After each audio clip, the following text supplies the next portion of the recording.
अकारण करुणा वरुणालय दीनबंधू नाम संकीर्तन विश्वरूपधारी अनंत ब्रह्मांड कोटी ब्रह्मांडाचे नायक भगवान श्री हरिकृष्ण आणि श्री गोकुळ निवास ट्रस्ट फाउंडेशन यांच्या माध्यमातून चालत आलेल्या संकल्पनेतून चालत आलेल्या गोमातेच्या सेवा संकल्पनेतून चालू असलेल्या 108 कथेच्या माध्यमातली ही 27वी कथा आपल्या सगळ्यांच्या भाग्याला आली आणि श्री अकोला निकळक हे जे ग्राम आहे सुंदर या पावन तीर्थ मंदिराच्या प्रांगणामध्ये आपल्या कथेचं निरूपण होतंय।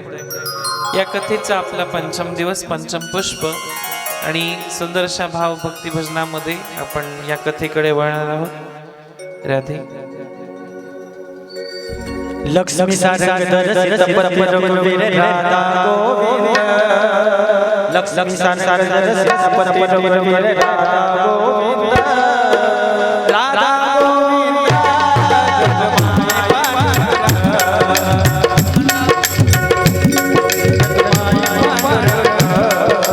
लक्ष्मी सारंग दरसित परपरवीर राधा गोविंद लक्ष्मी सारंग दरसित परपरवीर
राधा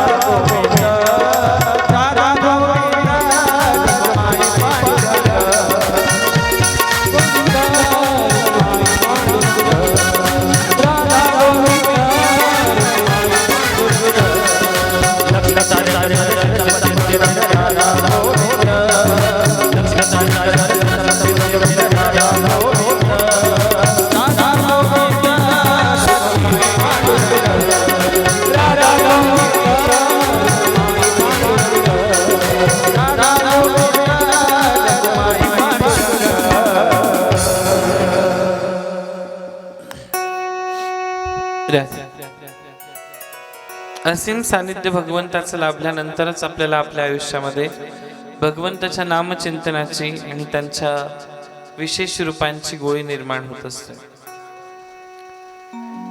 भगवंताचा जन्म झाला, सुखदेव परीक्षिताला कथा सांगू लागतात। गोकुळात नंदाच्या गृहामध्ये दुसऱ्या दिवशी सकाळी यशोदेला पुत्र झाला म्हणून मोठा उत्सव साजरा करण्यात आला।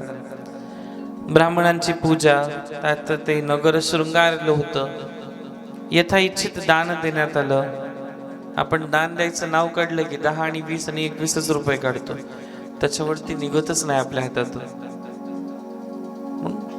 दान दिले। बाबांनी किती गायी दान दिल्या तर श्री शिव महापुराणात आणि श्रीमद भागवतामध्ये याचा उल्लेख येतो। श्रीमद भागवतात असं सांगितलंय की नंद बाबांनी 2 लाख गायी दान केल्या। मेरू पर्वता एवढे कैलास पर्वता एवढ्या पांढऱ्या तिळीचं दान नंदबाबांनी दिले। मंगलवाद्य वाजू लागले। दान द्यायचं असेल तर त्या ठिकाणी कंजूसपणा नसावा। 21-51 द्यायचे आणि अख्खं घरबार जेवण करून जायचं, ही आपली प्रथा आहे। खेकड्याची चाल म्हणतात त्याला। रांगोळ्या टाकल्या, पुष्पाची रचना केली, तोरण वस्त्र आभूषण यांनी सर्वत्र शोभा आणली होती। गाई बैल वासरं गोठे दया दुधाची भांडी घट सर्व काही शृंगार करण्यात आला होता। आणि यामध्ये यशोदा शांत होती, निपचिंत होती, पण आनंदामध्ये। का? कारण की अनंत वर्षानंतर तिच्या गर्भाला एक कूस मिळाली होती, ती म्हणजे भगवंताच्या आश्रयाची। तिच्या गडबडीला धांदल नव्हती, सीमा नव्हती कसल्याच गोष्टीची. आनंद, सुंदर तरुण, लहान वृद्ध सर्व आपापल्या परीने नटून थटून आलेले होते. यशोदेला भेट देण्यासाठी येत होते. कोणी शृंगार करून येत होतं, कोणी हातात रेशमी जरतारीचे वस्त्र घेऊन येत होतं कन्हैयाला भेट देण्यासाठी. कोणी झाकलेलं रजत आणि सुवर्ण पात्र आणत होतं. रजत म्हणजे चांदी. कोणी कडे आणले, कोणी वाळे आणले, कोणी पाटल्या आणल्या, कोणी सुवर्णाचं त्याच्यासाठी आभूषण आणले, सोन्याचे आभूषण आणले. सहजरित्या पाहता पाहता त्याला त्या बालगोपाळाला सोन्या चांदीमध्ये न्हाणलं. त्याच्या वेणीतील फुलं म्हणजे त्याच्या गोपिका येत होत्या ना, त्यांच्या वेणीतले फुलं जणू मार्गावरती पडत होते आणि ती नंदाच्या घरापर्यंत मार्ग सुशोभित करत होते. की नाही, नंदाचं घर या सरळ दिशेने आहे, पण त्याच्या घरी सरळ व्यक्तिमत्व जन्माला आलेलं होतं का? नाही. अगदी काठी वाकडी, उभई वाकडं, बासरी वाकडी, नावही वाकडं, सगळ्याच पद्धतीमध्ये सगळ्या चालीरीती वाकड्या. आधी भगवंत समजवण्याचा प्रयत्न करतात, जर माझ्यासोबत राहायचं असेल तर सरळ मार्गाने ये. मी जर थोडं काही वाकडं केलं तर मग तुला कुठेही कोणी सांभाळणार नाही, या जगामध्ये कुठेही तुला कोणी तोल देणार नाही. त्यांचं सौंदर्य अलौकिक होतं. परीक्षिता, ते गोपी म्हणजे उच्च कोटीचे योगी होते, सिद्ध भक्त होते, देव होते, किन्नर होते, विद्याधर होते, गंधर्व. आणि विष्णूंच्या कार्यासाठी आधीच या सगळ्यांनी, या साधू संतांनी त्या ठिकाणी जन्म घेतलेला होता. आणि त्या जन्माचं मूळ कारण की त्यांना भगवान श्रीकृष्णांची आसक्ती होती, अंगीकार होता की आम्हाला एक दिवस कृष्ण भेटला पाहिजे, त्याच्या संगतीत आम्हाला राहायचं आहे. त्यांच्या संगतीमध्ये राहून नवविधा भक्तीचे महात्म्य प्रत्यक्षात दाखवण्यासाठीच विष्णूंनी त्यांची योजना केलेली होती. म्हणून ही गोपिका काही साधारण नाहीये. अनंत कोटी वर्ष ज्यांनी तपश्चर्या केली ते ग्वाल म्हणजे हे गोपिका, योगी म्हणजे हे गोपी. आणि पहा, नंद बाळाचं कौतुक करण्यात माधुर्य, वात्सल्य, मैत्री, सखा यांच्या भाव वाटेने इतकं सुंदर पुष्पलता फुलून आलेल्या होत्या की भक्तीचं पयोधर जणू काही गोकुळामध्ये वाहू लागलंय. आणि गोकुळात अशा रीतीने आनंद उत्सव साजरा झाला. कसा? गोकुळीच्या सुखा अंत पार नाही लेखा, बाळकृष्ण नंदा घरी आनंदल्या नर नारी, करीती कथा गाती गाणी. खूप सुंदर असा भाव त्यांचा त्या गाऊ लागल्या. काही दिवसांनी नंद हे मथुरेला गेले. गोकुळ हे मथुरा मंडळातील मांडलिक राज्य, म्हणजे जिल्हा वेगळा आणि तालुका वेगळा, ग्राम वेगळं आणि नगर वेगळं, अशातलं मथुरा नगरी जी मथुरा जिल्हा आहे त्या मथुरेतलं हे गोकुळ एक तालुका ग्राम प्लेस आहे. नंद त्यांच्या कामासाठी गेले आणि तो आला असं कळताच वसुदेवांनी त्यांची भेट घेतली. वसुदेव म्हणजे भगवान श्रीकृष्णांचे वडील. मधल्या काळात कितीतरी अशा घटना घडल्या होत्या. नंद वसुदेव भेट झाली. वसुदेवांची नंदांना अभिनंदन केलं की पुष्कळ वर्षानंतर संतान नव्हती, तू आता पुत्र लाभाने धन्य झालास. नंदा, माझे सर्व पुत्र या कंसाने मारले. काय विचार असेल त्या बापाचा की स्वतःच आपलं लेकरू त्या नंदाच्या हातात देऊन आलाय आणि त्या नंदालाच विचारतोय, नंदा अरे कित्येक वर्षानंतर पुत्ररत्नाची प्राप्ती झाली आहे तुला. सगळ्यांना त्या कौशल्येचा राम कळाला, सुमित्रेचा राम कळाला, कैकेयीचा राम कळाला, दशरथाचा राम कळालाच नाही. यशोदेचा नंदन, देवकीचा नंदन सगळ्यांना कळालं. त्या वसुदेवाचा नंदन कुणाला कळाला का? राधे राधे राधे राधे, थोडा कडक करा, राधे. सहज बोलले, माझ्या पुत्राला अनेक पुत्र त्याने माझे मारले. जगात असा क्रूर कुणी नसेल. तुझी आणि माझी भेट आता किती दुर्लभ झाली ना. प्रेमाच्या माणसांची भेट सुद्धा प्रारब्धानेच घडत असते बघ. पण रोहिणी कशी आहे? त्यांची पत्नी रोहिणी जी वसुदेवांची पत्नी होती ती नंदाच्या घरी होती. तिचा भार, तिचा विश्वास मी तुझ्यावर टाकलाय आणि हो, तिची मला काळजी नाही. माझा मुलगा रोहिणीसह गोकुळात सुखरूप आहे. इथे कंसाचं भय आहे. तुम्ही नंद आणि यशोदा हीच त्याची माता पितर म्हणायचे.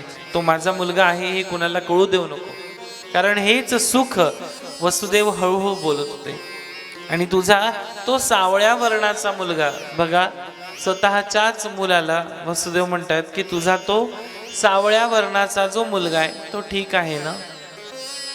अंतःकरण दाटून आलेलं आहे वसुदेवांचं, मनामध्ये हुरहुर लागलेली की कधी मी त्या सावळ्याचं वर्णन विचारतो आणि कधी मला नंद त्याच्याबद्दल काहीतरी विशेष घटना सांगेल. पण सहज स्वरात वसुदेवांनी विचारलं आणि नंदाला पाहताच खरं म्हणजे हाच प्रश्न प्रथम त्यांच्या ओठावरती आला होता. पण ते धर्मसंकट होतं. स्वतःच्याच पुत्राविषयी औपचारिक शब्दात चौकशी करताना वसुदेवांचं मन, हृदय अगदी मोठ्या मोठ्याने धडधड करत होतं. नंदाने वसुदेवाला आपल्या सावळ्या मुलाचं खूप वर्णन करून सांगितलं. वसुदेवांचा निरोप घेताना त्यांनी वसुदेवांवर आलेल्या प्रसंगाबद्दल सहानुभूती प्रगट केली. कंसाने यदुकुळातील लहान मुलं ठार मारण्याचा आदेश दिला आहे आणि वसुदेवांनी त्याला सांगितलं आणि म्हटलं की आता तू गोकुळातील सर्व मुलांना जप. माझा आणि तुझा स्नेह कंसाला जर कळला तर बरं नाही होणार. असं म्हणत नंद बाबा त्यांचा निरोप घेऊन निघाले आणि बरोबर 2-4 ग्वाल गोपी होत्या. उत्कृष्ट अशी बैलाची गाडी शृंगार केलेली होती आणि गोकुळाची वाट चालू लागली. वसुदेव पाहत होते. मार्गावर चाकोऱ्या पडल्या होत्या आणि बैलांच्या गळ्यातील घंट्यांचा आवाज दूर दूर पर्यंत गेला होता. मुलांच्या स्नेहाचे भवपंख पसरून त्या बैलगाडीवरून सूक्ष्म रूपाने वसुदेवांचं मन त्या गोकुळ रूपामध्ये उडून उडून जात होतं. नंद मुलाच्या काळजीने गोकुळात शीघ्र गतीने बैलगाड्या हाकत निघाला. यमुना नदीला पूर आलेला पाहून तिथून बैलगाड्या त्यांनी पलीकडे नेल्या.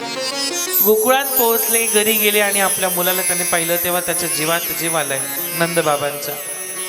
पण कंसाच्या आज्ञेवरून पूतना नावाची जी सुंदर राक्षसी होती तिनं तरुण्याचं एक रूप घेतलं, गोपिकेसारखं रूप घेतलं आणि रूप धारण करून ती गुपचूप गोकुळात आली होती. आणि ती आकाशातून अगदी सूक्ष्म देहाने जाऊ शकत होती. लहान मुलांना खोट्या ममतेने जवळ घेऊन विषारी स्तनपान करायचं, मारायचं हेच तिचा धंदा होता. यशोदेचं बाळ पाळण्यात यशोदा थोडा वेळ कामात गुंतली होती. बाळ रडू लागलं, भूक लागली.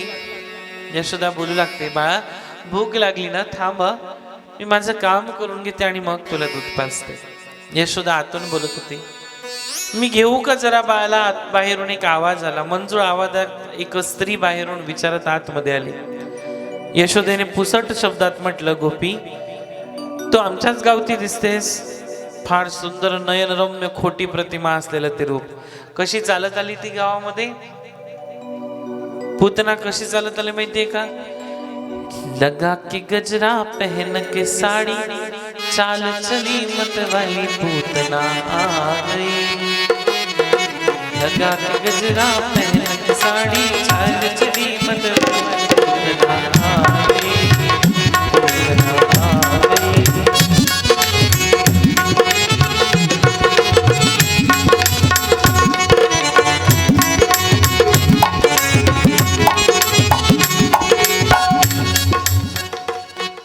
भगवान श्री कृष्ण सहज विचार करत, ओ मेरी पूतना कैसे चलूं मैं तेरे संग में.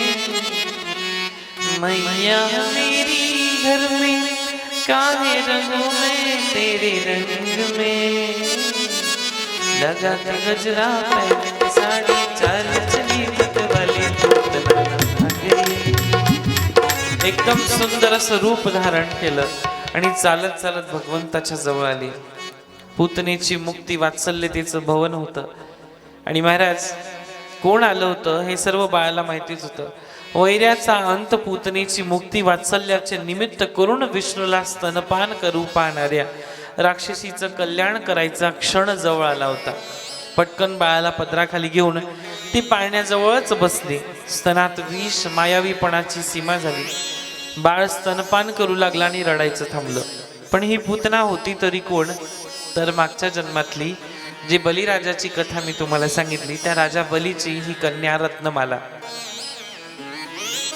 आणि ही रत्नमाला ज्यावेळेस वामन भगवंत तिच्या दाराजवळ आले, रत्नमालेच्या अर्थातच बलिराजाच्या, त्यावेळेस तिने विचार केला, इतकं सुंदर बालक जर माझं असेल तर मी त्याला माझं स्तनपान करवेल. आणि ज्यावेळेस वामन भगवंतांनी राजा बलीला पाताळात घातलं त्यावेळेस तिनं दुसरा विचार केला, असं बालक जर जन्माला येईल तर त्या बालकाला मी माझ्या स्तनांमध्ये विष भरून मारेल आणि तीच रत्नमाला पुढच्या जन्मी कंसाची बहीण म्हणून जन्माला आली, म्हणजे पूतना. यशोदा बाहेर आली. पूतना सहज हसली आणि मायावी सौंदर्य, गोड बोलणं यशोदेला सहज म्हणते, यशोदे बाळाचं रडणं थांबलं बरं का. रडणं ऐकून मला पाण्याचं फुटला बाई, आणि आता बघ कसा गप्प झालाय, डोळे मिटून माझं दूध पितोय.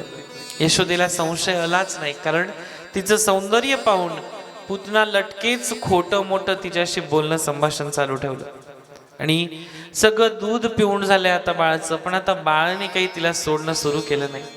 आता बाळाने आईचं ममतत्वाचं पूर्ण उदाहरण केलं, पण आता तेच बाळ आता पूतनेचं जीवनाचं शोषण करायला प्रारंभ केला आणि ते ओरडू लागले. पूतनेचं ते साक्षात रूप सौंदर्य तिनं सोडलं. यशोदा पुढे झाली, पण पूतनेचं सुंदर शरीर हे दिसेनायचं झालं. भले मोठे केस पिंजारलेले क्षण, मोठे मोठे दात लागलेले, घाबरून सगळ्या अंगावरती रक्ताचे मातलेले कपडे, सगळीकडे विंखुरलेले केस, मोठे मोठे नख. तोपर्यंत साक्षात विष्णुरूप अवतार भगवान श्रीकृष्णांनी पुतणीचे प्राण शोषून घेतलेले होते आणि ती निष्प्राण होऊन एका धाडकन उतानी पडलेली होती. तो बाळ तिच्या उघड्या स्तनांवरती तसाच होता आणि डोळे उघडून त्याने यशोदेकडे झेप घेतली. खुदू हसू लागले की शंकरनीय. गोकुळात एकच गल्लत झाला की पूतनेच्या मरणासमयीच्या आरोळ्यांनी त्या लोकांच्या कांठळ्या बसल्या होत्या. पूतनेचं प्रचंड शरीर पाहून सर्व भयभीत झाले होते आणि यशोदेने मुलाला घेतलं आणि सगळे गोप गोपिका इडापिडा टळो म्हणून त्याची नजर उतरवू लागले, दृष्ट काढू लागले. गाईच्या शेणाने त्याची नजर उतरवू लागले, गाईच्या शेपटीने त्याचे केस पिंजारू लागले. केवढी मोठी अरिष्ट टळलं. नंद आणि इतर गोपांना हे कळलं. पूतनेची गती पाहून सर्व स्तिमित झाले, पण पूतनेचं शरीर सुटलं होतं. भगवान विष्णूंची माया, अत्यर्क, गोकुळावर संकट आलं आणि या बाळामुळे ते टळलं असं सगळे म्हणत होते. पूतनेच्या देहाचे कुऱ्हाडीने तुकडे करावे लागले आणि गोकुळाच्या बाहेर प्रयत्नपूर्वक तिच्या देहाचे खांड नेऊन गोपांनी दहन केले. पण त्या शरीरातून, त्या चितेतून जो वास येत होता, जो सुगंध येत होता, तो साधारण मनुष्याच्या किंवा राक्षसाच्या शरीराचा नाही तर चंदनाचा. कारण की ते शरीर भगवंताला लागलेलं होतं. म्हणून जैसे लागावे तैसे व्हावे. परसा संगे लोखंड बिगळले, बिगळले तैसेची सोनेची झाले. विठुराया संगे तुका बिघडला, बिघडलाचे तैसेची तो विठुराया माऊली जाहला. ज्याला आपण लागतोय ना ते कसं आहे, संग रुचकर आहे का, हे फार महत्वाचं आहे. पण त्या चितेच्या धुराने सगळ्या वृंदावनामध्ये, गोकुळामध्ये, मथुरा मंडलामध्ये सुंदर असा तो भगवंताचा, त्या पूतनेचा सुगंध दरवळला होता. भगवंताला स्तन दिल्याने वत्सल्य भावाने त्याला जवळ घेतलं आणि त्याच्या स्पर्शाने त्या राक्षसिणीचे सारे पाप नष्ट झाले होते. तिला परमगती मिळाली. शुकदेव पुढे म्हणाले की अत्यंत उत्कंठ भावनेने भगवंताकडे ज्या जातात त्यांना परम उच्च गती मिळत असते, यात संशय नाही. आणि परीक्षिता, नंदनंदन गोविंद रूपी विष्णू आता उपडे वळू लागले. हळूहळू त्या निमित्ताने सुद्धा नंदाने मुलाला अभिषेक करून घेतला. उत्सवाची गडबड पुष्कळ चालली होती. बाळाला न्हाऊ घातलं, सर्व संस्कार झाले, तोवर त्याला झोप येऊ लागली. यशोदेने त्याला शय्येवर निजवलं आणि ती शय्या मुद्दाम गवडी वाड्यामध्ये असलेल्या मोठ्या रथाखाली, बैलगाड्याच्या खाली ठेवली. कौतुकाने सर्व कार्यक्रमात गाई, वासर, गुराखी यांच्याच सर्वांच्या गमती जमती चालल्या होत्या आणि यशोदा गोपींचं आगत स्वागत करण्यात गुंतली. इकडे बाळाची झोप संपली आणि तो हात पाय हलवू लागलाय. अर्धवट कुशीवर वळू लागला, ओपडा पडू लागला, परत उताना होत होता. बराबर दोन्ही पाय झाडाच्या मध्ये मारत होता. पायाचा धक्का सहज त्या रथाला लागला महाराज. आणि काय तर आश्चर्य असं की कोणाचंच लक्ष नाही असं पाहून बाळाने कसा जोराचा धक्का मारला रथाच्या चाकाला की ते रथ 2 किलोमीटर दूर जाऊन पडला. अर्थात गवडीवाड्याच्या बाहेर एकदम दूर मोडून पडला. रथ म्हणजे दह्या दुधाचा घट ठेवलेला छकडा होता आणि भला मोठा मजबूत, पण तो पोर तो मोडून पडला हे पाहून सगळ्यांना आश्चर्य वाटलंय. बाळ मोठं प्रतापी आहे, कुणाला कळलं कुणाला कळलं नाही. आणि आणखी एक अरिष्ट टळलं नाही तर यशोदेचा मुलगा गोकुळातल्या प्रत्येकाचं आवडतं बाळ आज जिवंत राहिलं नसतं असं प्रत्येकाचं मन खिन्नपणे बोलू लागलं. असे गोपी म्हणू लागले. आणि मुलालाच ग्रहांची बाधा तर झाली नसेल ना. अनेकांनी अनेक प्रकारचे प्रश्न केले, उत्तर दिले, पण संकट एकटी येत नसतात. मग तो भगवंताचा जन्म जरी असला तरी आणि साधारण मनुष्याचा जन्म असला तरी. कंसाचा सुवक तृणाव्रत नावाचा राक्षस होता. पूतनेचा घात कसा झाला त्याचं वर्तमान कंसाला कळून चुकलं. तेव्हा त्याच्या मनात एक शंका निर्माण झाली की न जाणतेपणी गोकुळात माझा शत्रू जन्माला आलेला असेल. तृणाव्रताला जन्मलेला तृणाव्रत हा वायू सिद्धी राक्षस होता. आणि कंसाने त्याला पाठवलंय, गोकुळात जा आणि त्या नंदाच्या घरी जो लहान मुलगा आहे त्याला उडवून दूर ने आणि खाली पाडून मारून टाक. आणि इकडे यशोदेने घेतलेलं बाळ मांडीवर घेतलेलं आहे. आपलं शरीर जड केलं भगवान श्रीकृष्णांनी. मांडीला भार सहन होईना म्हणून यशोदेने त्याला खाली ठेवलं. अन्यत्र क्षणभर तेवढ्यात मोठं वावळट उठलं, एक तुफान, एक वादळ उठलं. धूळ सगळा फुफुटा पालापाचोळा गावात सर्वत्र उडू लागलाय. डोळ्यात धूळ जाऊन कोणालाही धड काही दिसेना. तृणाव्रताने त्या वादळाचं स्वरूप घेतलं आणि वाऱ्याच्या जोराने तो बाळाला वर उचलून घेऊन गेलाय. आणि पाहता पाहता दूरपर्यंत त्याने ते बाळ उचलून नेलंय. भगवान श्रीकृष्णांनी लीलामय विष्णूने आपलं देह, आपलं शरीर पुन्हा जड करायला सुरुवात केली. तृणाव्रताला गोळ्याभोवती घट्ट मिठी मारली आणि तो आवळू लागलाय. भगवान श्रीकृष्ण ती मिठी आवळू लागले. तृणाव्रताला ते सहन होईना आणि मुळातच त्याचं दैत्य रूप धारण करून तो भूमीवर धाडकन कोसळलाय.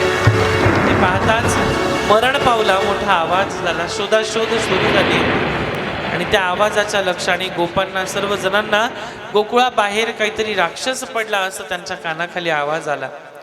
झाडं चुरा झालेली आहेत, गाई वासरं त्याच्या पाठीखाली दबली आहेत. गळ्याशी आपल्या इवल्याच्या मुठीने घट्ट पकडून नंदाचा पुत्र, त्या रांगणारं बाळ जे मजेत बसलं होतं.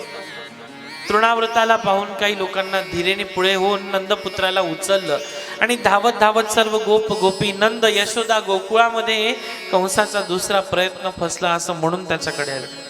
आणि सहज एकदा काय झालं की मुलाला स्तनपान देऊन यशोदा त्याचं दुग्धयुक्त होठ आपल्या पदराने पुसत होती.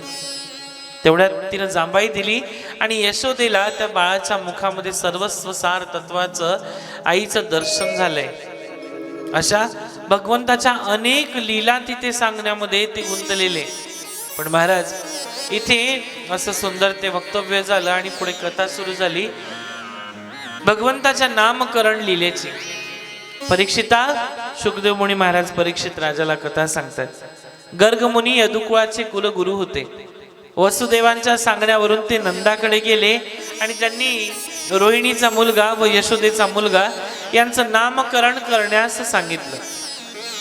कंसाला या प्रत्येक गुरुच्या, या कुळाचे गुरु आहेत ज्यांनी ह्या अर्थी नामकरण केलं त्या अर्थी ही मुलं वसुदेवांचीच असावीत, मग तो त्यांना मारून टाकेल. गर्गमुनी म्हणाले की यावर नंदाने त्यांना अगदी गुप्तपणे नामकरण करायला सांगितलं. तेव्हा त्यांनी रोहिणीच्या मुलाचं नाव ठेवलं बलभद्र, रोहिणेय, राम आणि बलराम ही नावं त्याला दिली. आणि त्याला संकर्षण करून या गर्भातून त्या गर्भात स्थापन केलं होतं म्हणून त्याचं नाव ठेवलं संकर्षण. अशी ही 5 नावं बलराम दादांना देण्यात आली. आणि तदनंतर यशोदा मातेचा मुलगा सावळ्या रंगाचा होता आणि काळ कृष्ण श्याम वर्णाचा होता म्हणून कृष्ण असं त्या भगवंताचं नाव ठेवण्यात आलं. नंदाला म्हणले ही दोन्ही मुलं शेष आणि अनंता विष्णूंचा अवतार आहे. बालपणी त्यांचं पालन पोषण फार चांगल्या पद्धतीने कर. परीक्षिता, गर्गमुनींनी असं त्यांचं नामकरण केल्यावर नंद यशोदा सर्वजण त्यांना बलराम आणि कृष्ण, कान्हा अशा नावांनी बोलू लागले. हळूहळू देव मोठे होऊ लागले. कृष्ण आणि बलराम भाऊ भाऊ म्हणूनच वाढू लागले.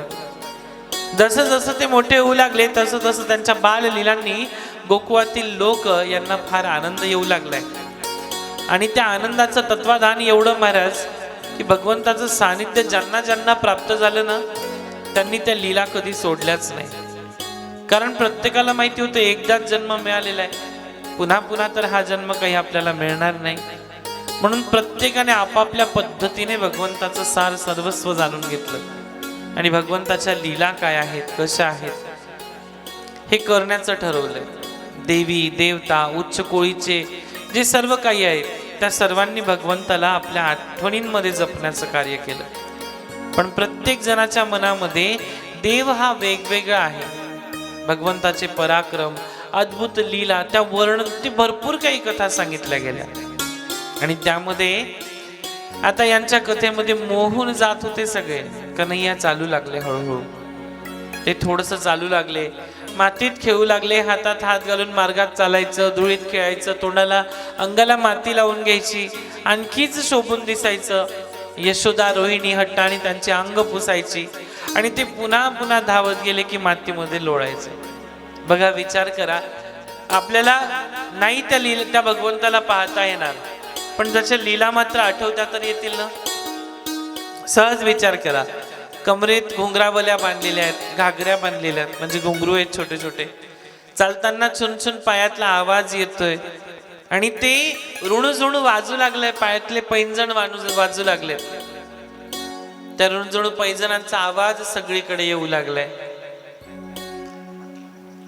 सुंदर भाव आहे, पण त्या भावाची अकस्मात मुद्दाम कमर हलवायची, वेडेवाकडे पाय आपटून हातवाऱ्या करायच्या.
देव हळूहळू मोठे होऊ लागले.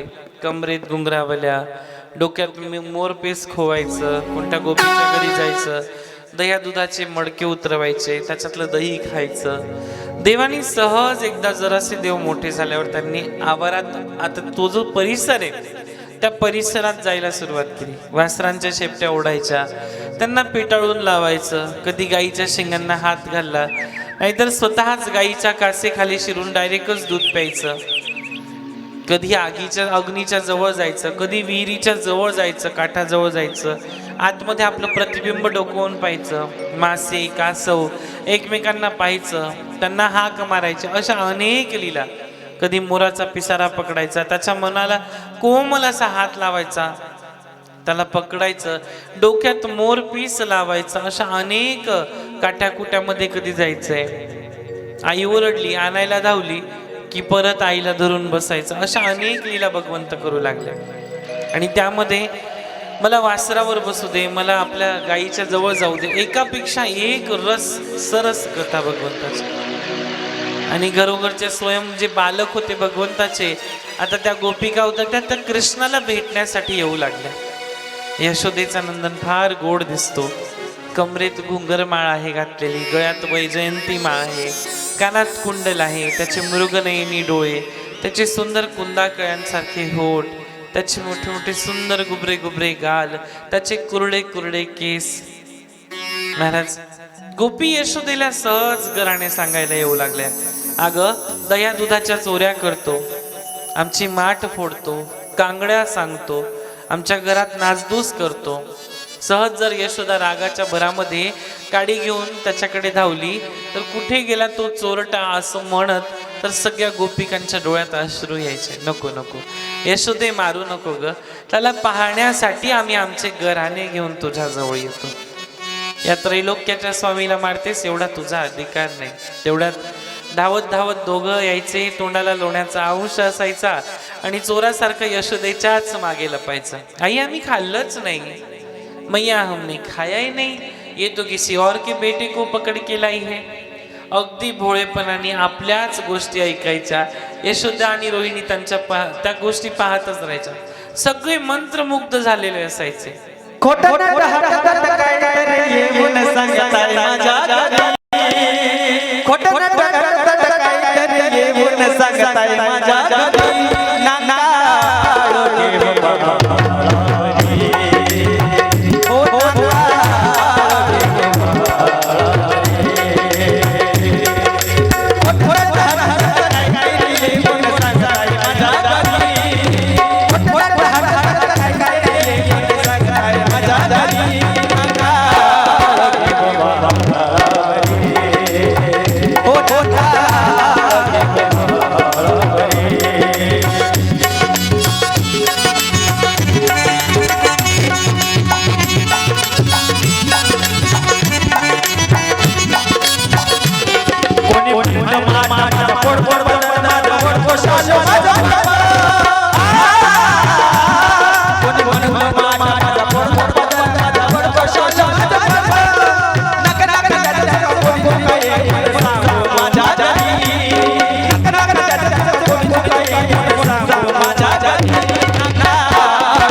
चोरीसारखं यशोदेच्या मागे लपायचं. भोळेपणाने आपल्याच गोष्टी ऐकायच्या. यशोदा रोहिणी त्यांना पुढे तोडायची, पण त्यांना मार बसू नये म्हणून गोपीच पुण्यामध्ये पडायच्या. परीक्षिता, भगवंताच्या लीला इतक्या सुंदर होत्या की सर्व प्रकार सर्व भावाने क्रीडा करायला मिळावी म्हणून शेकडो ऋषी मुनींनी युगे युगे तपश्चर्या केलेली होती. आणि हे वरदान म्हणून त्यांनी गोपिकांचा जन्म घेतला होता. बरेच लोक माझ्या विरोधात पण कधी कधी बोलत असतात. मला त्या गोष्टीचा फरक नाही पडत. कमेंट्स येतात मला, म्हणजे मी असं म्हणत नाही, पण मीच नाही तर अनेक असे साधू संत आहेत. कधी तुम्ही या त्या बाके बिहारीच्या वृंदावनामध्ये नाही समजू शकत लोक. कधी तो सखी भाव, तो मंजरी सखी भाव नाही समजू शकत. कधी बरेच म्हणतात आम्ही पुरुष आहोत, आम्ही मर्द आहोत, असे डिंगे हाकत चालत असतात. पण ती ताकद कुठे जाते, तो मर्दपणा कुठे जातो? ज्यावेळेस एखाद्या मायमाऊलीवर अत्याचार होत असतो, एखाद्या वेळेस दारू पिऊन घरात मर्दानगी दाखवून काय फायदा? सीमेवरती दाखवा. एखाद्या वेळेस एखाद्या कसायाजवळ दाखवा आपली मर्दानगी. बरेच पुरुष असं म्हणत असतात. मी हा शब्द याच्यासाठी घेतला की युगे युगे तपश्चर्या केल्यानंतर त्यांना ते ज्या गोपिका होत्या ना, त्याच्या गवळणी होत्या ना, ते म्हणजे मागच्या जन्मातले ऋषी होते. आणि त्या ऋषींचा भाव म्हणजे मंजिरी भाव म्हटला जातो वृंदावनामध्ये. 80-90 वर्षाचे काही आमच्यापेक्षाही मोठे मोठे पूर्वज आहेत वृंदावनामध्ये. खूप सुंदर घागरा चोली घालतात, सुंदरसा शृंगार करतात, मेकअप करतात आणि राधाराणींच्या महलावर जाऊन तिथे रडतात, विचार करतात कधीतरी भेटशील का मला आमच्या आयुष्यात? नको हा जन्म पुन्हा. एकदा तरी तुझी आठवण येईल का? त्या कृष्णाला तू कधीतरी भेटलीस ना, मग आम्हाला तरी भेटशील का? कधीतरी या वृंदावनामध्ये भेटा त्या कृष्णाला, विचारा त्याला की तुला राधा कशी भेटली, तुला ती का सोडावी लागली, तुला प्रेम कोणी शिकवलं? जगाचा मालक म्हणतात ना तुला, मग तुला प्रेम कोणी शिकवलं? विचारा असे प्रश्न कधीतरी. या कधीतरी वृंदावनात फिरायला. आमचे शंकर भाऊ नेहमी यात्रा कंपनी वगैरे काढत असतात. नुसतं गोसेवेचा संकल्प आणि कथा संकल्प नाहीये, तर आपल्या माध्यमातून अनेक माता माऊल्यांना, पुरुष मंडळींना, तरुण पिढीला भगवंताचं दर्शन व्हावं याच्यासाठी भरपूर ठिकाणी तीर्थयात्रा. पण आता ते इथे येण्याच्या एक दिवस, एकच रात्र अगोदर वृंदावनातून घरी आले. काय आनंद आहे महाराज त्या कृष्णाजवळ. नुसतं कथा ऐकल्यानंतर जर अंगावरती शहारे आणि डोळ्यामध्ये आनंद अश्रू येत असतील, तर त्याच्याजवळ गेल्यानंतर किती आनंद अश्रू आहे. कन्हैया हरे मुझको तुम्हारी याद आती है, मुझे मोहन लाई है, तुम्हारी याद आती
है। कन्हैया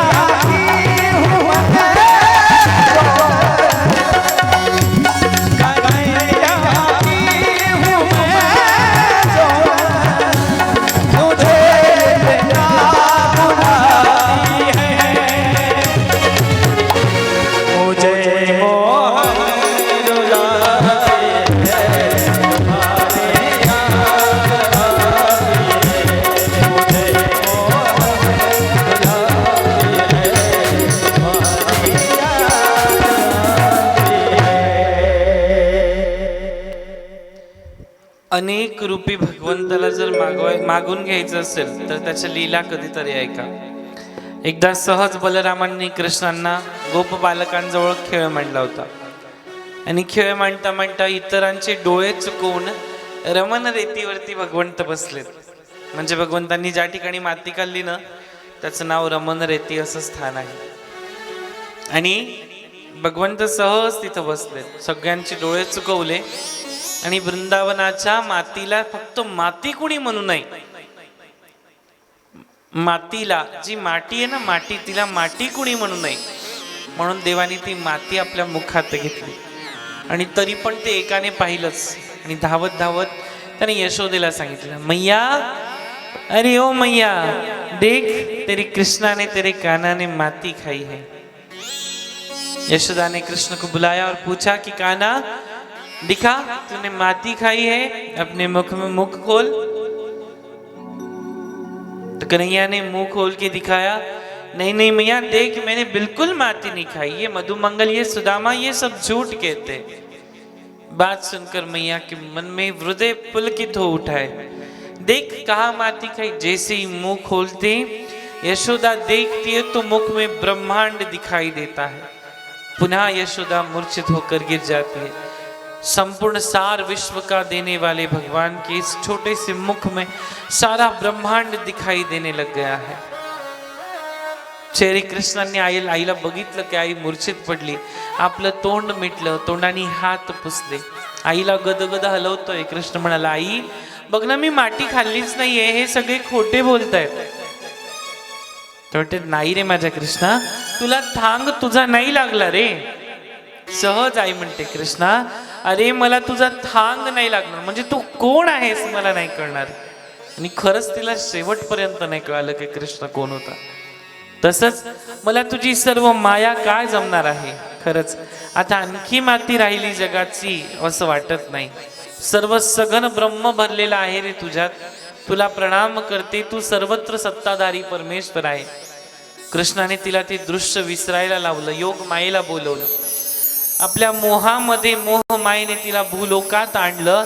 आणि ही यशोदा आणि नंद फार मोठे मागच्या जन्मातले तपस्वी होते. त्यांचं नाव होतं धरा आणि वसू.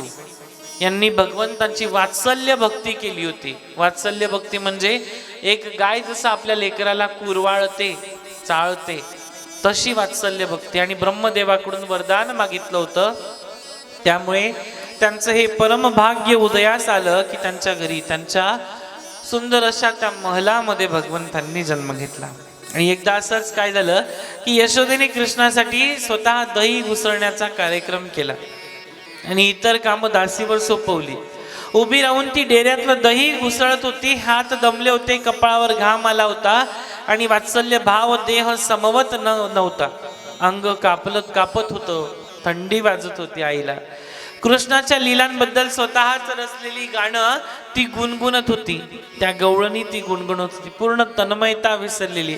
तेवढ्यात त्या ठिकाणी कृष्ण कुठून तरी धावत आले आणि आईजवळ आईनी रवीचा घट्ट तो दांडा धरला.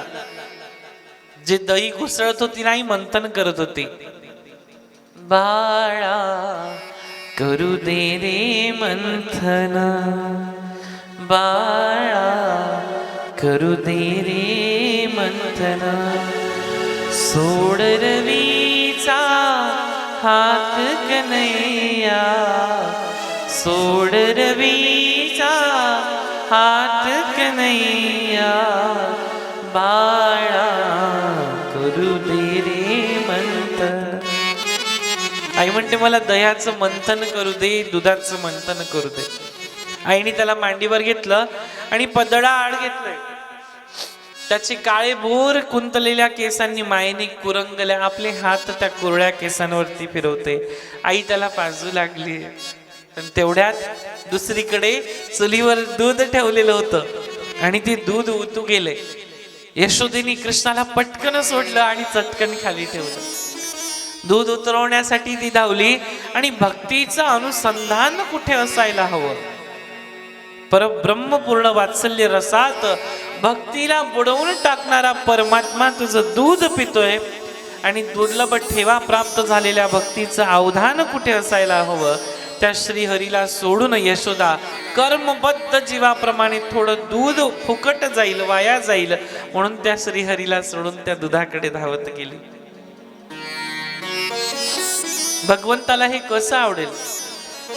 रससागरात भगवंत बुडालेला आहे आणि त्याला ते आवडणार कसं आहे. त्यानं आईवर राग, जो आईवर राग होता तो डेऱ्यावर काढायला सुरुवात केली. दह्या दुधाचे डेरे भरलेलेत मायबाप, असंख्य दह्या दुधाचे डेरे भरलेले. एका घरात गेले, एका खोलीत गेले. दह्या दुधाचे डेऱ्यांवरती देत दनादन अशा काड्या मारायला सुरुवात केली. डेरे सर्व फोडून टाकले एका दिवसामध्ये. मोठ्या मोठ्याने रडू लागले. किती जीव त्या दुधात वाचवतेस ना यशोदे, घे तुझे सगळे दह्या दुधाचे डेरे फोडतो, घे इकडे. तिनं तिकडे दूध उतरवलं आणि इकडे सगळं अंगण दह्या दुधाने भरलं. लोणी वाहून टाकलं. किती धडपडशील त्या दह्या दुधासाठी. असंच जणू तो म्हणत होता. यशोदा आली आणि तिनं ते पाहिलं. कृष्णाला रागवते आणि कृष्ण कुठे गेला. तेवढ्यात शेजारच्या खोलीत एका उलट्या उखळावर चढून शिंक्यातलं शिळ लोणी खाण्यामध्ये ही स्वारी गुंग झालेली होती. हे काही साधारण नाहीये महाराज. आता ही स्वारी कुठे गुंतलेली आहे. एक शिळ लोणी खायचं, बाशी लोणी खायमध्ये गुंतलेली आहे. हातात छडी घेऊन यशोदा मारायला धावली. जगाच्या मालकाला मोहरूपी मायेने पाश घातलाय. धन्य दिशा खाली उडी घेतली आणि त्या खोलीतून बाहेर पडली. तिनं पाठलागा केला, पण चपळ कसला सापडणार. शेवटी आईचं कष्ट पाहावेनात म्हणून सापडले आणि त्याच रडवलेल्या तोंडाने लोण्याने माखलेल्या आसवांनी त्याच गालावर काजळ उतरलेलं भिवून डोळे आईकडे टक लावून पाहणार. छे, त्याला मार देण्यापेक्षा बांधून ठेवावं यशोदेने फार चांगला विचार केला. उखळालाच बांधते असं म्हणून तिनं दोरी आणली आणि कमरेवरती वेढवली आहे. पण 2 बोट ती दोरी नेहमी कमी पडत होती. आणि महाराज यशोदेला वाटलं काहीतरी चुकतंय. ज्याने जगाला मोहमायेच्या पाशात बांधून ठेवलेलं यशोदा त्याला बांधण्यासाठी निघाली. दया येऊन कृष्णाने दोरी एकदाच बांधून घेतली आणि उखळाशी कृष्णाला बांधून यशोदा म्हणाली, आता कसा धावतोस ते पहा.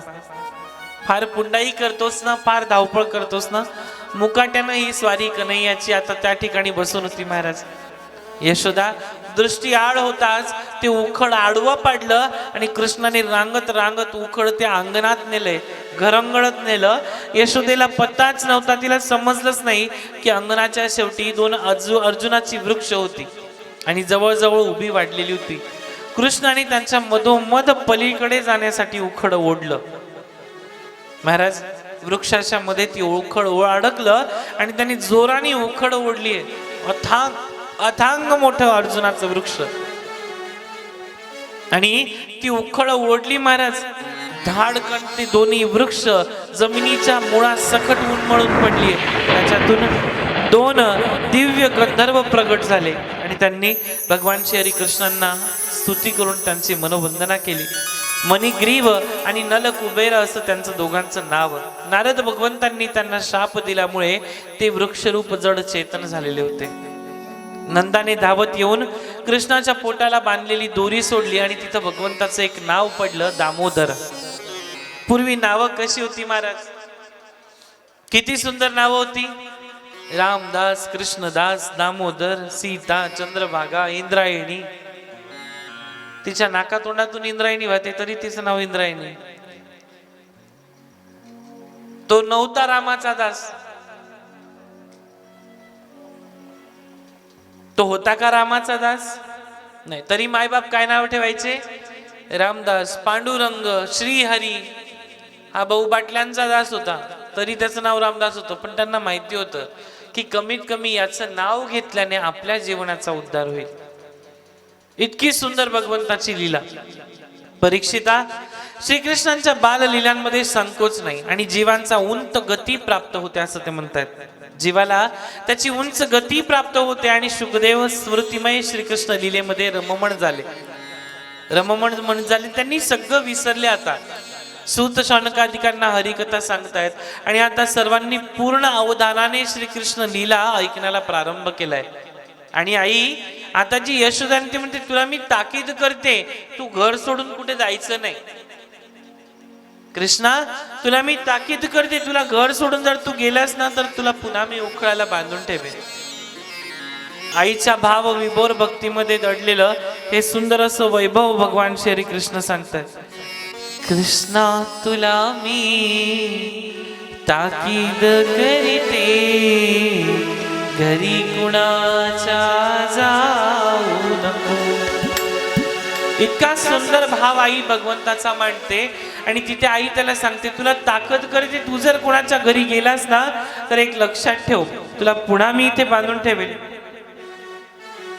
आई सहज भगवंताला म्हणते, अनेक रूपे समजवण्याचा प्रयत्न करते.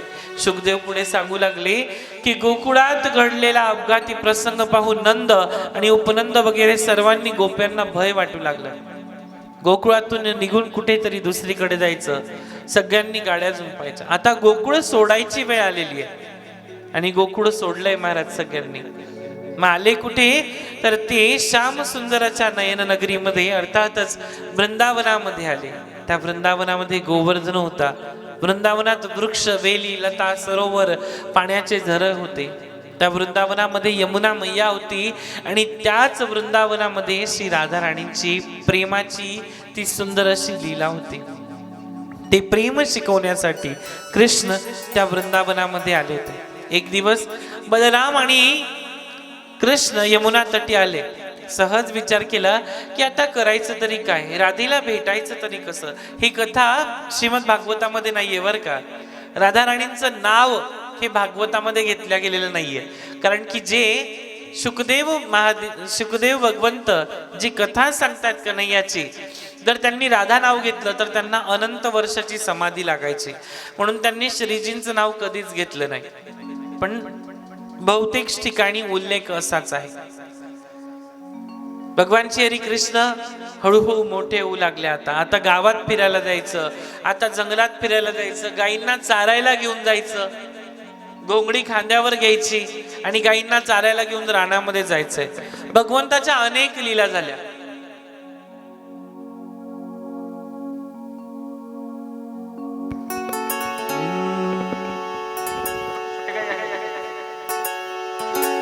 छोटी छोटी गैया छोटे छोटे ग्वाल, छोटी छोटी गैया छोटे छोटे ग्वाल, छोटो सो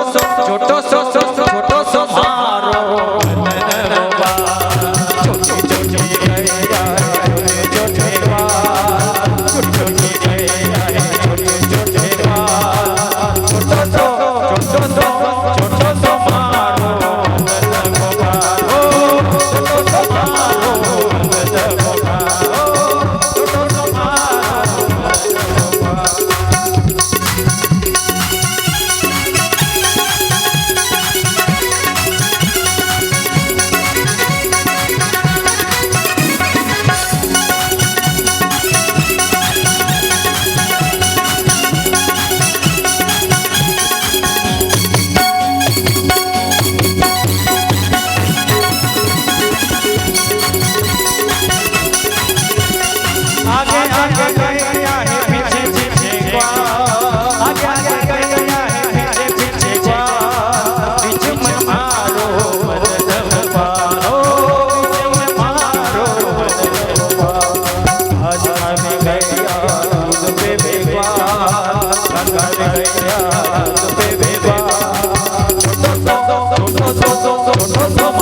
सहज आता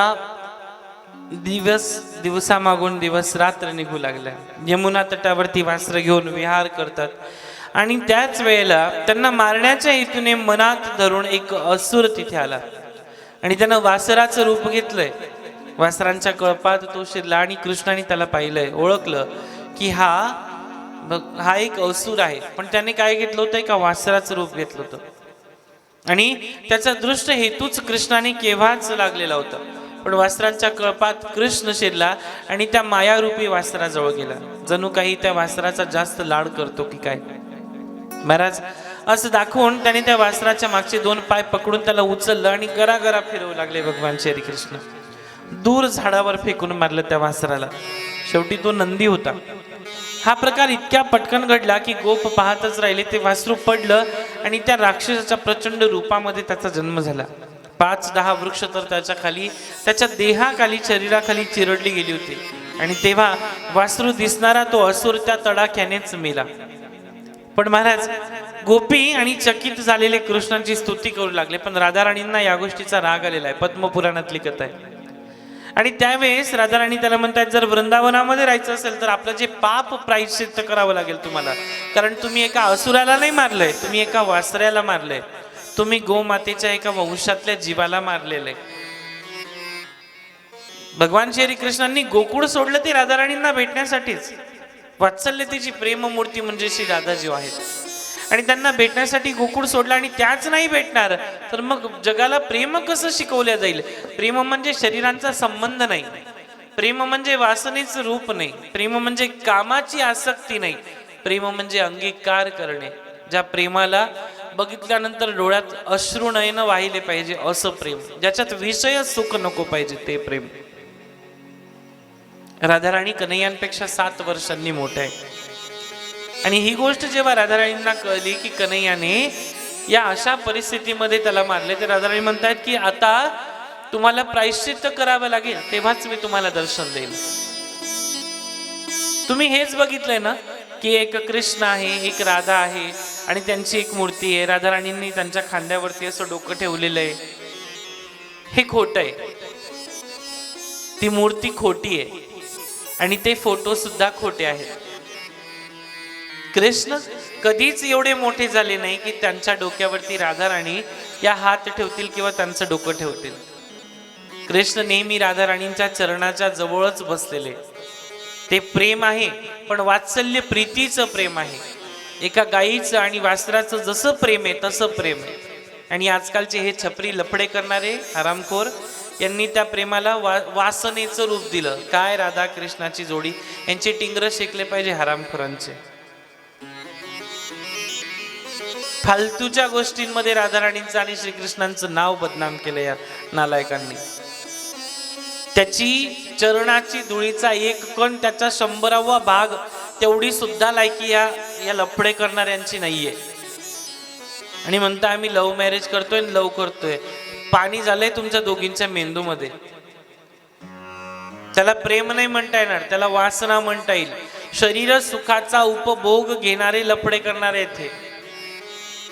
हा बोलण्याचा माझा काही भाग नाही, पण इथे माझ्या प्रभूंची आणि माझ्या लाडली लाड श्री राधा राणींच्या नावाची बदनामी या लोकांनी केली, या लेकरांनी केली. म्हणून हा विषय टाकतो. सहज भगवंत जरी म्हणतात ना, एकदा जरी राधा राणी दिसत नाहीये तर सहज भगवंताच्या मनात विचार आला, राधे तेरे चरणों की अगर धूल जो मिल जाए मेरी तकदीर बदल जाए. सायलेंट मध्ये विचार करत म्हणताय, राधे तेरे चरणों की अगर धूल जो मिल जाए सच कहता हूँ मेरी तकदीर बदल जाए. तेरे चरणों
भाव भक्तीने आपण विचारलं पाहिजे भगवंताला. इथे माणूस माणसाचं होत नाही, आपल्याला कधी भक्ती येणार आहे? येते का? आपण फक्त झुटे कसमे वादे यांच्यामध्येच अडकलेलं आहे. कसमे वादे प्यार वफा सब बातें हैं बातों का क्या. कसमे वादे प्यार वफा सब बातें हैं बातों का क्या. कोई किसी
त्या राक्षसाला तर मारलं, पण मग पाप प्रायश्चित्त करायचं म्हणून आपली बासरी काढली कमरेतली आणि त्या वृंदावनामध्ये एक खड्डं केलं. त्याचं नाव पडलं कृष्णकुंड. पण त्याच्यामध्ये एकाच नदीचं पाणी आलं, ती होती यमुना. राधाराणींच्या मनामध्ये सहज भय वाटू लागलं की मी काय असं माझ्या कृष्णाला इतक्या दूर केलं की तो माझ्यापासून दूर कसा राहू शकतो. म्हणून आपल्या हातातली बांगडी काढली सोन्याची. त्या सोन्याच्या बांगडीवर हिरे माणिक मोती रोवलेले होते आणि त्या रोवलेल्या हिऱ्या माणिक मोत्यांनी एक खड्डा खोदायला सुरुवात केली. त्या खड्ड्याचं नाव पडलं राधाकुंड. आणि त्या कृष्ण कुंडामध्ये स्नान केल्यानंतर भगवंत राधाराणी श्री लाडली लाल यांनी असा आशीर्वाद दिला की जो कोणी भाविक, जो कोणी तुझा दास, कृष्ण तुझा दास या कुंडामध्ये स्नान करेल त्याच्या गोहत्येचं आणि ब्रह्महत्येचं पातक इथे धुतल्या जाईल असं म्हणतात. अशा सुंदर सुंदर लीला भगवंत करू लागले. पण पुन्हा एकदा असंच अनेक दिवसांनी बकासुराचा वध भगवंतांनी केला, अघासुराचा वध केला. या अशा लीला करता करता महाप्रचंड अजगराचं रूप ज्याने घेतलं तो अघासुर, त्याचा सुद्धा भगवंतांनी वध करून त्याच्यातल्या आपल्या जे गोप गवळी होते त्यांचा उद्धार केला. अजगराच्या देहातून एक ज्योती बाहेर पडली आणि कृष्णाच्या शरीरातच ती विलय झालेली आहे. राधे थोडस परीक्षिता हा अगासुर बक आणि पुतना यांचा भाऊ होता असं परीक्षित राजाला शुकदेव मुनी सांगतात. कंसानेच केलेली ही पराक्रम आहेत. परीक्षितांनी विचारलं मग वर्षभर हे गोप गोपिका काय करत होते. ब्रह्मदेवाचं गर्भहरण करण्यासाठी ब्रह्मदेवाने काय केलं की हा खरंच श्रीकृष्ण आहे का असं म्हणण्याकरता ब्रह्मदेवाने काय केलं की गोप गवळी जे होते, बालक होते, त्यांना हंसावर बसवून ब्रह्मलोकामध्ये घेऊन गेले. आणि त्यावेळेस भगवान श्रीकृष्णाने आपल्या योगमायेने सर्वांच्या नजरेवरती एक पडदा टाकला आणि स्वतःच अनेक रूपं घेतली. माकडांची रूपं घेतली, गायींची रूपं घेतली, वासऱ्यांची रूपं घेतली, कुत्र्यांची रूपं घेतली, सगळ्यांची रूपं घेतली. मधुमंगल, सुदामा, श्रीहरी अनेक त्यांच्या सवगड्यांची रूपं घेतली आणि ती रूपं घेऊन आपापल्या घरी गेली वर्षभर. जेव्हा ही गोष्ट ब्रह्मदेवांना कळली तेव्हा ब्रह्मदेवांनी त्या गोप बालकांनाही अन्य ठिकाणी गुप्त नेऊन ठेवलं होतं. अशी परीक्षा भगवंताची घेतली आणि घरोघरी भगवान श्री हरिकृष्ण गोप बालकांच्या रूपाने कृष्ण त्यांच्या मातांना संध्याकाळी भेटले. प्रत्येक घरी तोच कृष्ण गेला पण रूप मात्र वेगळं होतं. असं किती दिवस चाललं तर वर्षभर चाललं होतं. गोपींनी त्या अवधीत आपली मुलं समजून कृष्णावरतीच प्रेम केलं की काय अशी भावना सगळ्यांची झाली. माया केली होती. संपंत आले आणि तेव्हा गायींना चारायला घेऊन भगवान श्री हरिकृष्ण गेले. गायींना चारायसाठी आता राणामध्ये जायचंय. गाई चाराया राणात गेला ग माझा गोपाल घुंगडीवाला, गाई चाराया राणात गेला माझा गोपाल घुंगडीवाला. इतकं सुंदर भावगीत सगळ्या गोपिका म्हणू लागल्या. नाचायचं नाही कारण कथा खूप मोठी आहे. तुम्ही नाचता नाचता मध्येच ब्रेक घेतात. इतका सुंदर भाव रास भगवंताचा सुरू झाला. गवळ्यांना अगदी नुज मानता गाई हुंदडत हंबरत भगवान श्री हरिकृष्णांच्या बासरी जवळ. बासरी ज्या दिशेने जायची, आवाज ज्या दिशेने यायचा त्या दिशेने जायचं. ब्रह्मदेवानी पाहिलं की आपण लपवून ठेवलेली वासरं गोप बाल तर मायेने अचेतन आणि गुप्त ठिकाणी आहे. पण कृष्णानेच वर्षभर सर्व रूप घेऊन गोपी गोपिका गाई यांना सगळ्यांना विरहाची झळ लागू दिली नाही आणि सर्व विश्वच त्याला कृष्णमय दिसू लागलंय. ब्रह्मदेवाच्या गर्भाचं हरण झालं. हळूहळू विधात्याला पुन्हा सृष्टी पहिल्यासारखी दिसू लागली. त्याचं गर्भहरण झालं आणि सर्वांनी ते रसपूर्ण अगदी सौंदर्याचं प्रक्षापन केलेलं आहे. बालकृष्णांचे चरण धुतलेत. विष्णूंच्या पूर्ण अवतार कृष्णाची स्तुती ब्रह्मदेव करू लागले आणि आपण लपवून ठेवलेले गोप बालक वासर त्यांनी पुन्हा आनंद दिलाय. वासर गोप बालक पुन्हा जागच्या जागी कृष्णांनी आपली माया रूप तत्क्षण विलीन केली आणि गवळ्यांची मुलं कृष्णाला पाहून म्हणू लागली, कृष्णा वासर सापडली ना, तू कुठे गेला होतास का रे? एवढी घनघोर झोप आम्हाला लागलेली होती. एक घास सुद्धा अजून खाल्ला नाही रे, थांबलो आहे, लवकर आलास. अरे काना, तुझ्याशिवाय का आम्हाला न्याहारीच गोड लागेना बघ बर का. तुझ्याशिवाय अन्नाचा कण सुद्धा आम्हाला गोड लागत नाही. सर्वांनी ते रसपूर्ण भोजन आता सुरुवात केलेली आहे. प्रत्येकाने आपापल्या घरून काहीतरी दया दुधाचं मडकं आणलंय. प्रत्येकाने घरून आपल्या काहीतरी थोडा थोडा अन्नाचा घास आणलेला आहे. आणि त्याच ठिकाणी सर्वांनी ते रसपूर्ण भोजन आता संपवायला सुरुवात केली आहे. आणि ब्रजभूमीकडे ते परत निघाले. अघासुराचा देह वाटेत पडलेला होता. ते दाखवित गोपबाल म्हणतायत की आपण कृष्णाचा हा पराक्रम यशोदेला आणि नंदाला सांगूया. आणि घरी गेल्यावर गोपबालक सर्व गोप नंद यशोदा यांना सांगत होते की आज कृष्णाने भला मोठा अजगर मारला, आम्हाला मृत्यूपासून वाचवलं. परीक्षिता, 1 वर्षभर त्याने ब्रह्मदेवाने अचेतन अवस्थेत ठेवत होते, पण तेवढ्यात कालगतीचं भान त्यांना कुणालाच नव्हतं. गोपींनी रोजच्या सारखंच आपल्या मुलांना मिठी मारली. गाईंनी आपल्या वासरांना रोजच्या सारखं वाटलं. पण त्या वर्षभरात त्यांचं वात्सल्य मात्र शतपटीने वाढलेलं होतं. खऱ्या गोप बालकांना वासरांना आपल्यावर आजचं एवढं अपार प्रेम कसं त्यांचं मात्र उलगडत झालं नाही. आणि वृंदावनाच्या जवळ एक ताडाचं वन होतं.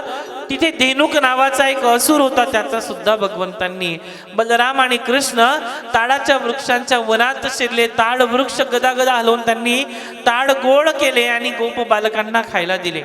पण महाराज, तिथे जो धेनुकासूर होता त्याचा सुद्धा भगवंतांनी अगदी उद्धार केलाय. त्याला आपटून मारलं. ताड वृक्ष राक्षसांचा पराभव त्या वनात पडला. बलरामांचा तो पराक्रम देवांनी प्रशंसा केली. आणि परीक्षिता, सर्व गोप गोपिका बलरामांचे पराक्रम गीत आता सर्वीकडे गाऊ लागले. शुकदेव जरा वेळ थांबले आणि कृष्णाचं ध्यान करू लागले. मोरपिसांचा मुकुट घातलेला आहे. बासरी वाजवणारा हातात वेत्रयष्टी घेतलेला मनमोहन श्याम सुंदर त्याच्या मनात नित्य होतात. परीक्षित, इतर श्रोते कृष्णांच्या बाललीला ऐकण्यात तल्लीन झालेले होते आणि शुकदेवांसारखाच त्यांची स्थिती झालेली होती. शुकदेव शौनकादिकांना सहज नेहमी शारण्यामध्ये या कथा सांगण्यात गुंतलेले आहेत मायबाप. आणि ही कथा सांगता सांगता त्यांच्या मनात हृदयामध्ये एका काण्या कोपऱ्यात कुठेतरी विलाप निर्माण होऊ लागलाय की पुढे अशा अद्भुत पराक्रम घडले का, कसे घडले असतील. त्या लीलांचं वर्णन करण्याकरता या लीला भगवंतांनी सांगितल्या.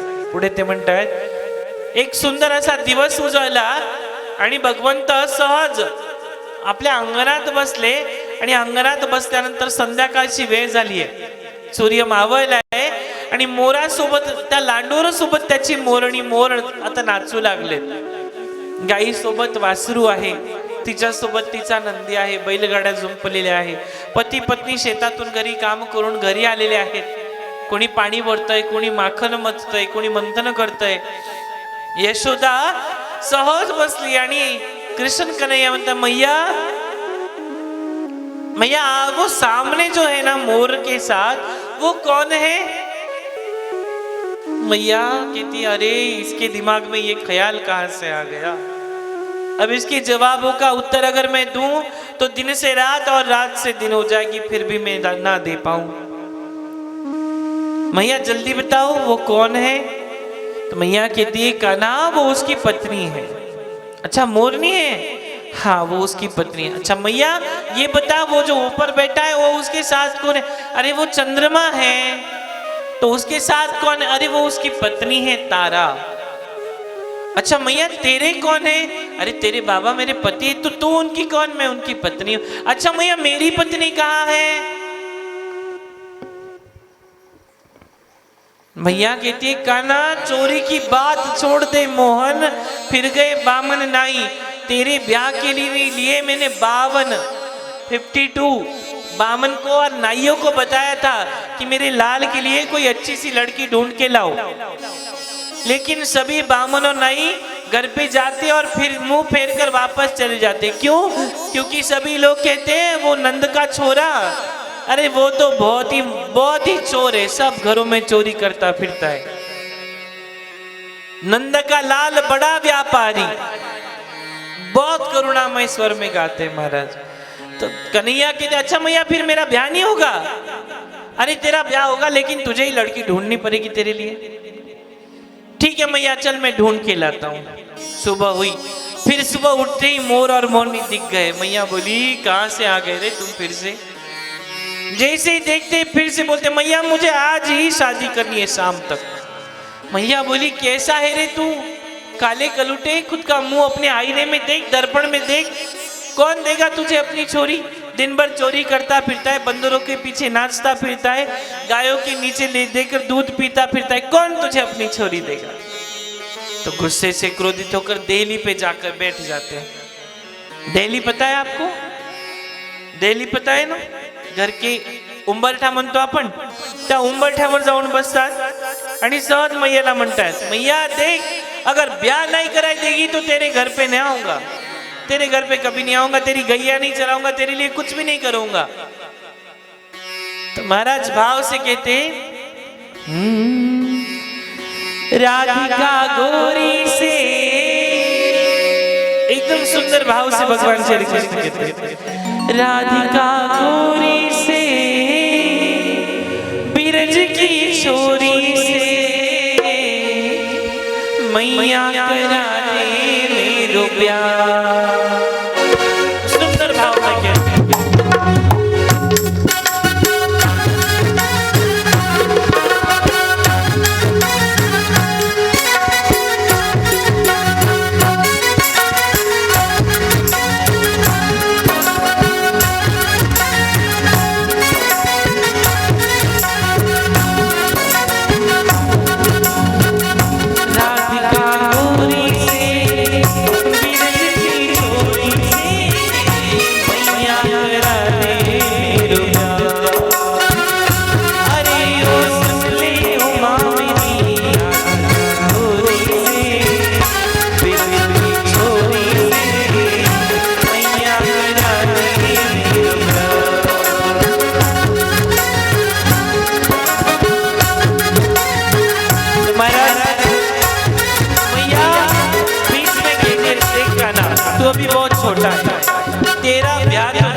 तो मैया से कहते देख मैया अगर ब्याह नहीं कराएगी तो घर पे ही नहीं आऊंगा। मैया कहती है उम्र तेरी छोटी है, नजर तेरी छोटी है, उम्र तेरी छोटी है, नजर तेरी छोटी है, कैसे करा दूं तेरे प्यार।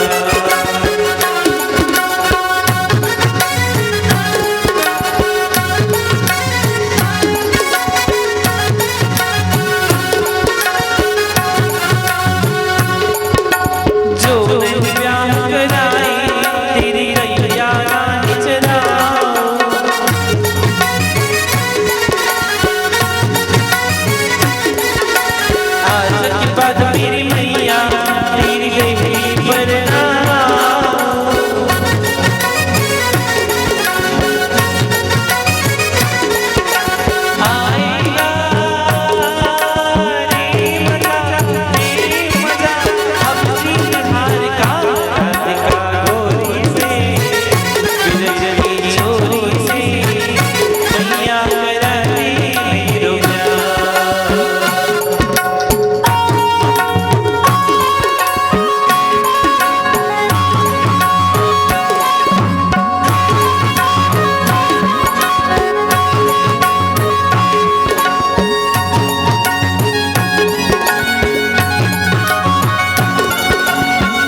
चंदन की चौकी पर मैया तुझको बिठाऊं, अपनी राधा से मैं मैया चरण तेरे दबवाऊं। आएगा रे मजा अब जीत हार का, राधिका गोरी से बिरज की छोरी से मैया करा दे मेरो ब्याह। देख मैया, अगर ब्याह नहीं करवाएगी तो दिन भर खाना नहीं खाऊंगा, भोजन नहीं कराऊंगा, तेरी गैया नहीं चराऊंगा। मैया कहती रे जा रे कले कलूटे, दिन में तुझे कोई भी छोरी नहीं देगा, जा जो करना है कर ले, ना गैया चरा, ना दूध पी, ना माखन खा। तो मैया को मीठी मीठी बातों में फंसाते हुए कहते, चंदन की चौकी पर मैया तुझको बिठाऊं, अपनी राधिका से मैं चरण तेरे दबवाऊं। भोजन में बनवाऊंगा 56 प्रकार के, जो तूने मुझे 56 प्रकार के भोजन खिलवाए ना, वैसे ही मैं 56 प्रकार के भोजन बनवाऊंगा और तुझे खिलवाऊंगा। राधिका गोरी से बिरज की छोरी से मैया करा दे मेरो ब्याह। तो महाराज हळूहळू भगवान श्री कृष्ण आता मोठे होऊ लागले, अनेक लीला सुंदर सुंदर होऊ लागल्या आणि त्यांचे ग्वाल गोप गवळी आता भजनामध्ये तल्लीन होऊन त्यांच्यासोबत नाचू गाऊ लागले। मग भगवंताच्या भजनामध्ये भगवंतासोबत नाचायचं का? तुम्ही असे एवढे कन्फ्युज होऊन बघू नका, मला भीती वाटायला लागली। तुम्ही डायरेक्ट असे बघतायत। एक 5 मिनिटं आपण सगळ्यांनी पावल्या खेळायच्या भगवंताच्या नामस्मरणात, सगळ्यांनी जागेवर उभं राहायचंय, नाचायचं ना त्या कन्हैयाच्या भजनात। कालची थोडीशी उरलेली कसर आज काढूया, चालेल ना? हो की नाही? अरे मग उठा ना माऊल्यांनो।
हे बघा जय अम्बे जगदम्बे माँ तेरे दम से है दुनिया। ज्यांना नाचायचंय ते उभे राहते, ज्यांना नाचायचं त्यांनी नाचायचंय बघून तुझसा कोने बचाया। जय अम्बे जगदम्बे माँ तेरे दम से है दुनिया। तेरी महिमा कोई जाने कोने बचाया।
आज जयकाराच लावला नाही कुणी.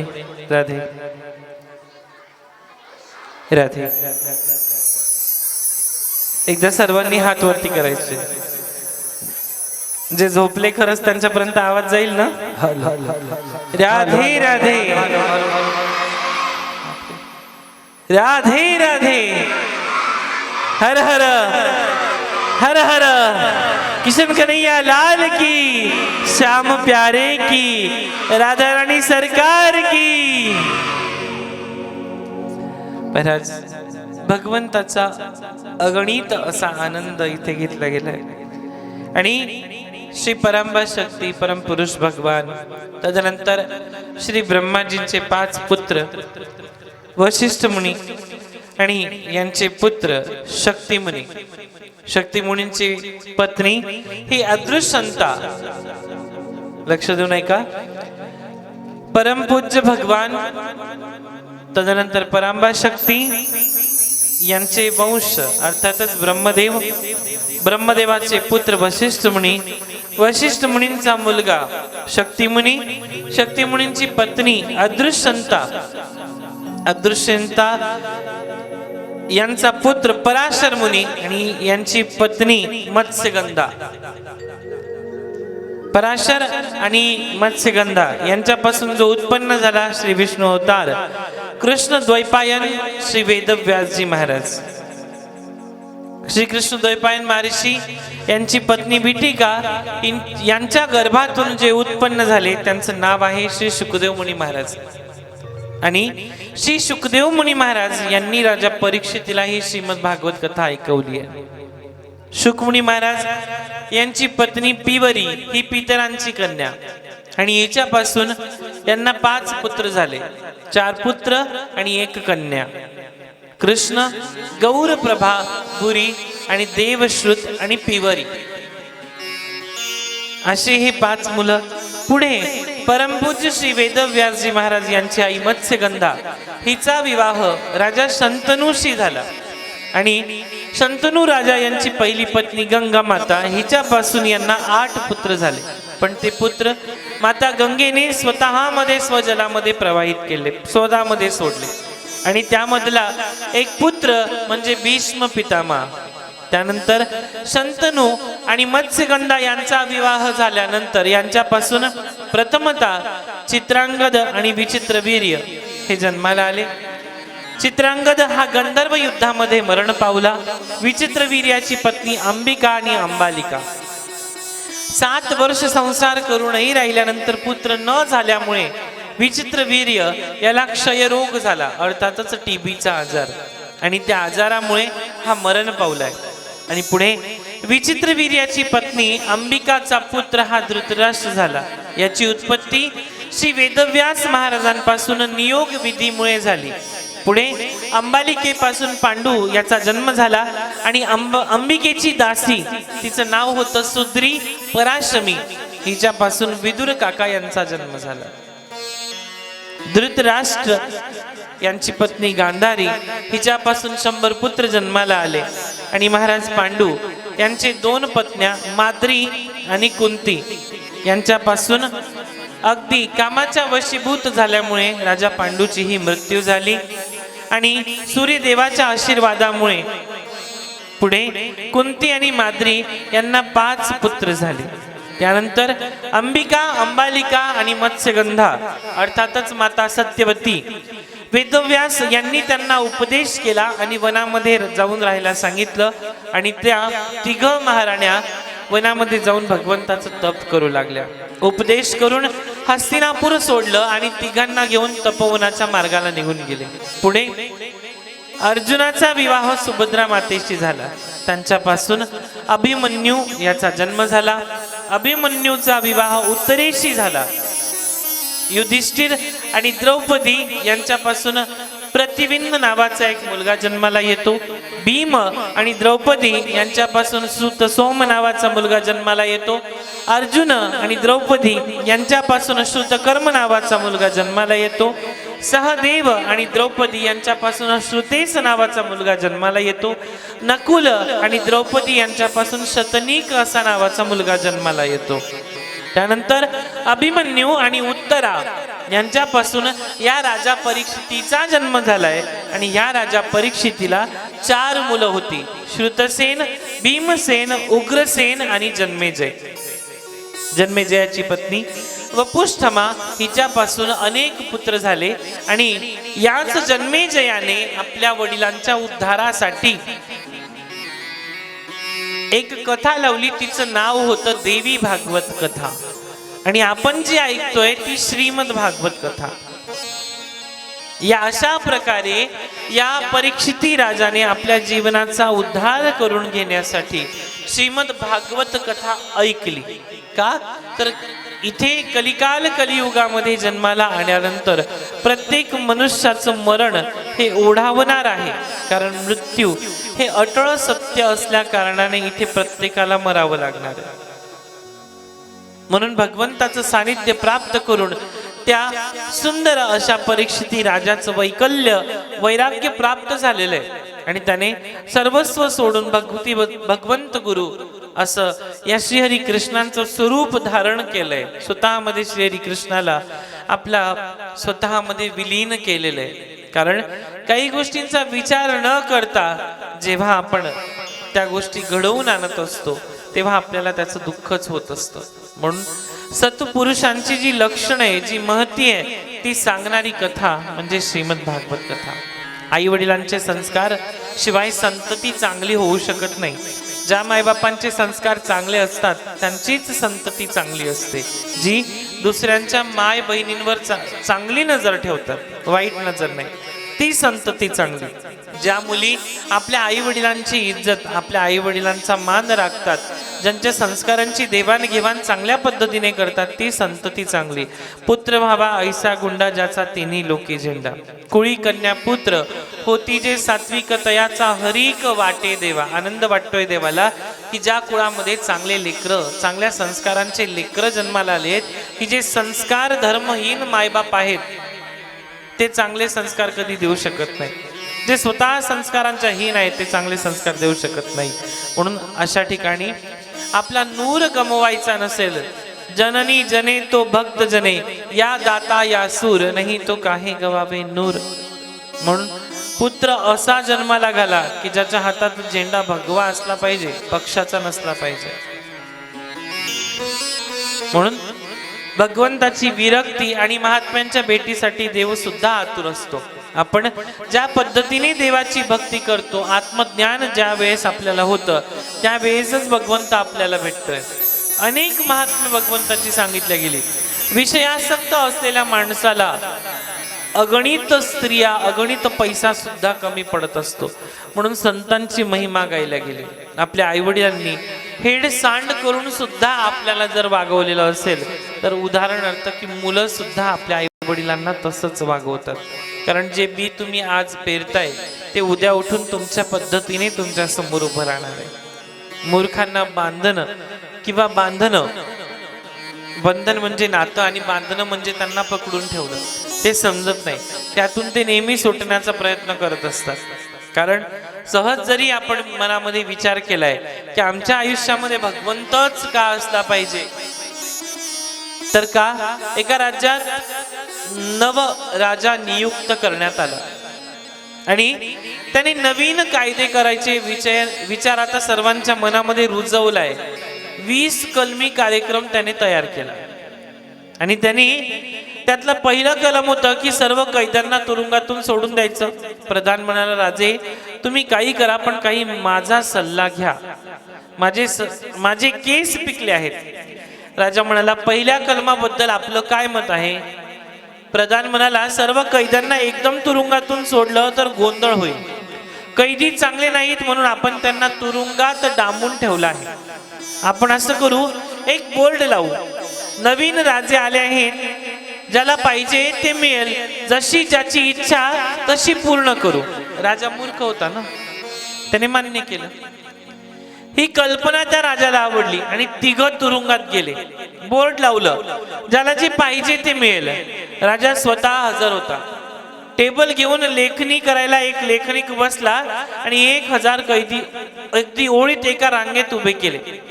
पहिल्याला सहज विचारलं, तुला काय हवं? तो म्हणाला इथे झोपण्याची सोय नाही, एक गादी आणि एक उशी आणि एक चादर आणि एक फॅन लावून द्या. त्यावेळेस का फॅन होता का? नाही, पण कथा आहे. लेखनिकाने लिहून घेतलं. दुसऱ्याला विचारलं तुला काय हवं? तो म्हणाला इथे जेवणाची सोय नाही, ज्वारीची भाकरी आणि कोल्हापुरी व्हेज पाहिजे, कोल्हापुरी चटणी पाहिजे. तिसरा म्हणाला रंगीत टीव्हीची सोय करावी. चौथा म्हणाला दररोज रात्री झोपताना एक सुंदर अशी बाटली पाहिजे. बाटलीवाल्यांना समजलं असेल. महाराज अशा प्रकारे 999 तुरुंगाच्या कैद्यांना काय पाहिजे ते सांगितलं, पण मला अजून एक तुरुंगातून बाहेर काढा असं कुणी सांगितलं नाही. मूर्ख माणसांना बंधन काय ते समजत नाही आणि त्यातून सुटण्याचा ते प्रयत्न देखील करत नाही. जर एखादा हुशार असता त्याने काय केलं असतं, मला या तुरुंगातून बाहेर काढा आणि माझी शिक्षा माफ करा. म्हणून तुम्ही ज्यांना उद्विग्नपणे भगवंताच्या भक्तीमध्ये बांधण्याचा प्रयत्न करताय, ते जर बंधनात बांधण्याचा विचार त्यांचा नसेल तर अशा लोकांना सोडून द्या. असे लोक आपल्या काहीही कामाचे नाही, कारण त्यांना कितीही आपण समजवण्याचा प्रयत्न केला तरी ते समजून घेत नसतात. म्हणून आपण आपला तो एक देव करून घ्यावा. आपला आहे ना, आपलं मानतो तर तो आपलाच राहील आणि नसाल मानत तर मग तो कुणाचाच नाही. मानलं तर तो दगड आहे आणि आपला तो एक देव करून घ्यावा.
आपला तो एक देव करून घ्यावा.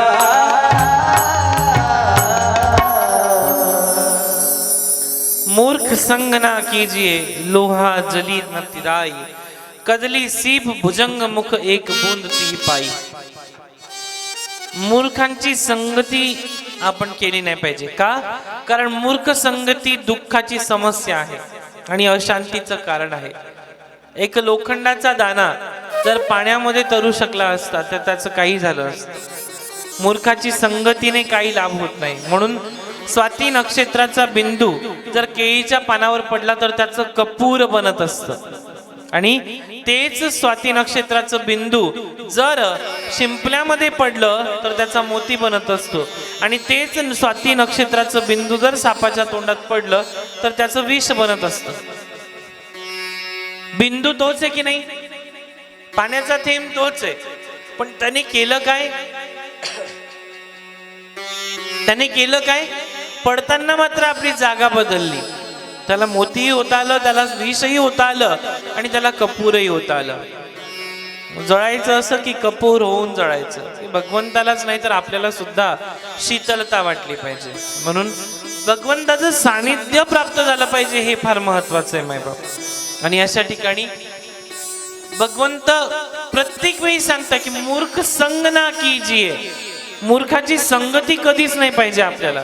मूर्खाची संगती जर आपण केली तर ती संगती फार कठीण असते. म्हणून भजनाच्या माध्यमातून आपल्याला भगवंताचं नाम स्मरण करायचंय. श्री कृष्ण गोविंद हरे मुरारी, हे नाथ नाम